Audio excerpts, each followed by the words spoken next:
शिव कथा शिव चर्चा पूरा कथा सुनबे तो पूरा कथा सुनने से अहाँके धन प्राप्त हैत, पुत्र प्राप्त हैत, जेकरा संतान नहीं होइ छै तो संतान होइ छै, हर कुछ का अहाँके अच्छा हाँ। देखियो एक बूढ़ी माता छलखिन, हुनका 3 गो पुतोह छलनि। 3 गो पुतोह छलनि तो बूढ़ी माता शिव के गुरु बनेने छलखिन। शिव के गुरु बनेने छलखिन, हर रोज वो शिव चर्चा में जाय छलखिन। तो एक दिन एक भिखारी एलन हुनका घर में, तो कहलखिन कि भीख दिया।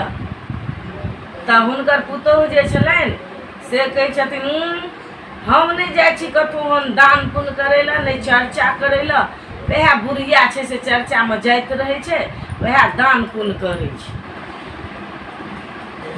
तो साधु घूर के चलि गेलखिन। फिर ओहि माता जी का शिष्य बहिन का ई पुतोह जे छलखिन से 4 गो रोटी डेली गन के दै छलखिन खाय ला। जब 4 गो रोटी गन के दै छलखिन खाय ला तो शिव गुरु बाबा के तकर पुतोह घुमा देलखिन। तो फिर माता जी जे खाय छलखिन तो शिव गुरु बाबा के बच्चा के रूप ध के एले आ कहै छथिन कि से हमरो भूख लगल या, हमरो दिया खाय ला, हमरो दिया खाय ला। तो की केलखिन, कहलखिन हमरा तो 4 गो रोटिए दै छै तो हम 3टा हम खा लै छियै, एगो अहूँ खा ली।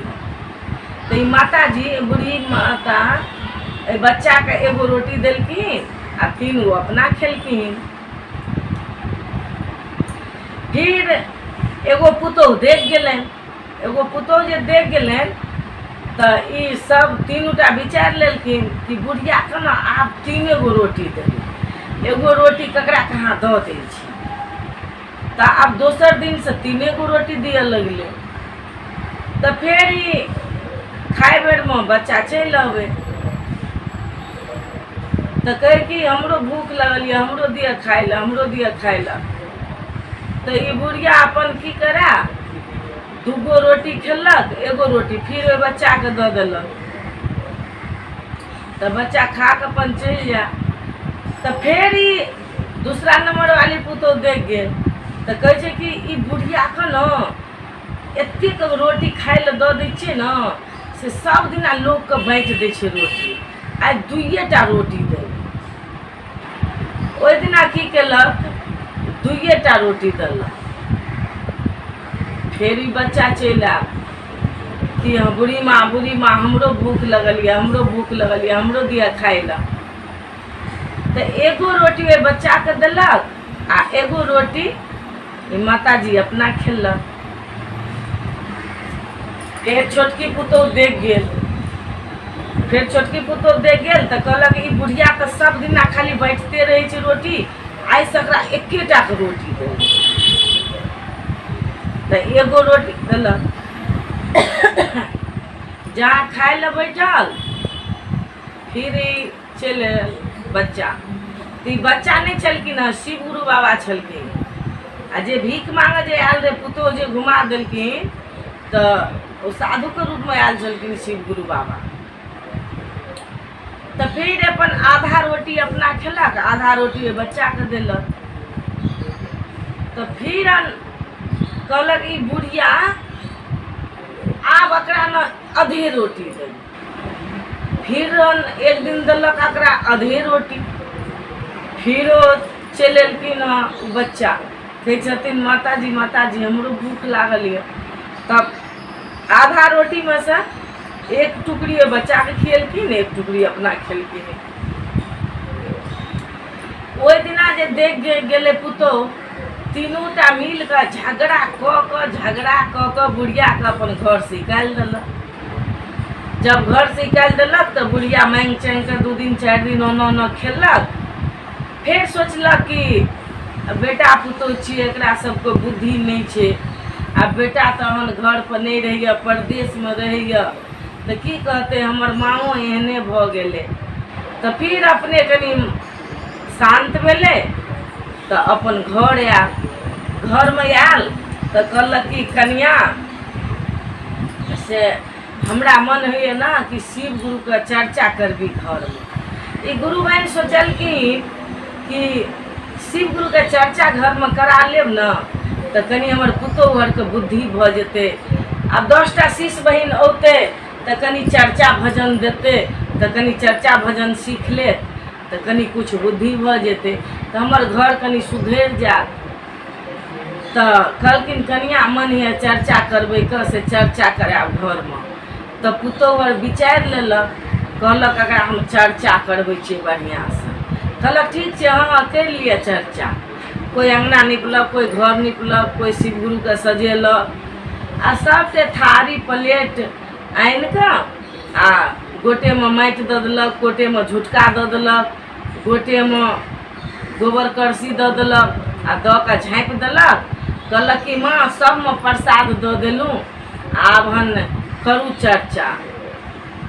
ई बूढ़ी माता सबके अपन कहि कऽ आयल शिष्य बहिन के। सब शिष्य बहिन एलखिन, चर्चा शुरू भेलै। 3 घंटा चर्चा भेलै। जब 3 घंटा चर्चा भेलै, चर्चा विराम भेलै। ओहिके बाद आरती सब कऽ कऽ प्रसाद गुरु बहिन सब जे ढाकल छलै तऽ उघारलखिन, आ उघारि कऽ प्रसाद बाँटऽ लगलखिन। तऽ बँटलखिन तऽ सब कोनो में रसगुल्ला बनि गेल यऽ, कोनो में मोतीचूर के लड्डू यऽ, कोनो में मिश्री बादामी यऽ, बढ़िया प्रसाद सब बनि गेले। तो ई तो सोचने चलखिन कि भने हम सब जे गोटा करसी दऽ देबै तो भने अपमान हेतै एकरा, सब गुरु बहिन सब एकरा अपन झगड़ा करते, मारते पीटते से तू एना किया केली।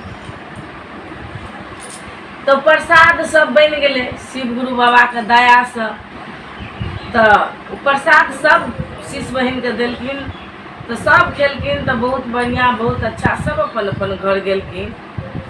तो वो माता राम के जे तीनों पुतोहु रहे, तो तीनों पुतोहुओ के प्रसाद देलके। तो प्रसाद जे खेलके तो तीनों पुतोहु सुगर भ गेले। तीनों पुतोहु सुगर भ गेले और घर से निकल के ओना गलिए गलिए जंगले जंगले तीनोटा बौआल घूरे, संगे संगे बौआल घूरे। तो गुरु बहन के बेटा एलन, कनी दिन भेले तो बेटा एलन। जब बेटा जे एलन तो कहलके बेटा कहलके माँ गे तीनों के नहीं देखे छो से कतऽ गेलो तीनों।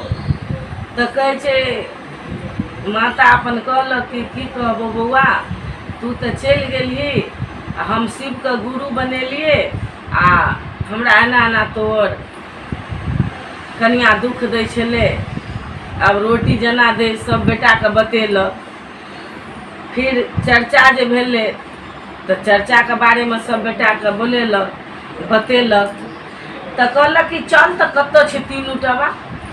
तो बेटा संग में गेल तो देखैया तीनूटा अपन ओना ओना ओना ओना सुरसुराल घुरैया। तब से तीनू को पकड़ के घर में लोलक, आ कहलक कि से माँ गे फेर से शिव चर्चा करा, आ शिव गुरु के कही कि आब जे गलती भ गेले हमरा पुतोहु सबसे तो भ गेले, अहाँ तो दया के सागर छियै, दया के भंडार छियै, हमर पुतोहु सबके नीक करि दिअ। तऽ की केलखिन माता जी तीनू के लोलखिन, आनि कऽ सब शिष्य बहिन के कहलखिन, कहि कऽ बेटा बाहर से कमा के आयल छलै, पैसा देलकै, बढ़िया से शिव गुरु के फल प्रसाद चढ़ेलखिन, शिव चर्चा केलखिन। तीनों सुगरनी के साइड में बैसा देने छलखिन। तो अपन बैसल छला। जब चर्चा हन विराम भेले, फिर हन आरती भेले, तो वो फिर प्रसाद देलके खाय ला। तो प्रसाद जे खेलके तो फिर इंसान भ गेले। तो देखियो पुत्र कपुत्र रहे छे, लेकिन माता कुमाता नहीं है छे। माता कुमाता कखनो नहीं है छे। तब ई तीनू टाबा पुतोहु एते शीश बहिन भरल छले, ओई सामने में सबके सामने में ओकरा कह पड़ले कि हम अपना साउस का एते दुख दिलिए और शिव चर्चा कहल के करेला। तो शिव चर्चा में से गोबर करसी गोइठा झुटका दऽ देने छलिए। ताहि दुआरे हमरा साथ में शिव गुरु बाबा आना कर देलखिन। तो शिव गुरु बाबा पापियों से पापी के उद्धार करे छथिन, पापी से पापी के पाप नष्ट करे छथिन। तो हमरो आर कहन से बाबा क्षमा कर देथिन। तो ओकर तीनों पुतोह नीक भ गेलै और तीनोटा शिव के शिष्या बन गेलै, शिव के गुरु बना लेलकै और साउस के भगवान जका माने, टाइम पर भोजन नाश्ता सब दिया लगले। आ साउस जब चर्चा में जाए तो आगे आगे साउस जाए, पीछे पीछे तीनों पुतोह के लग जाए। तो भाई बहन चर्चा हम सुन लेलिए और अहाँ सब ध्यान देवे, अपन माता पिता के बात पर चलब, अपन माता पिता के पहले घर में सेवा करब, ताहिके बाद अपन गुरु के चर्चा करब, गुरु के सेवा करब। माय बाप के सेवा में महादेवो खुश छथिन। हर हर महादेव। बोल शिव गुरु महाराज की जय।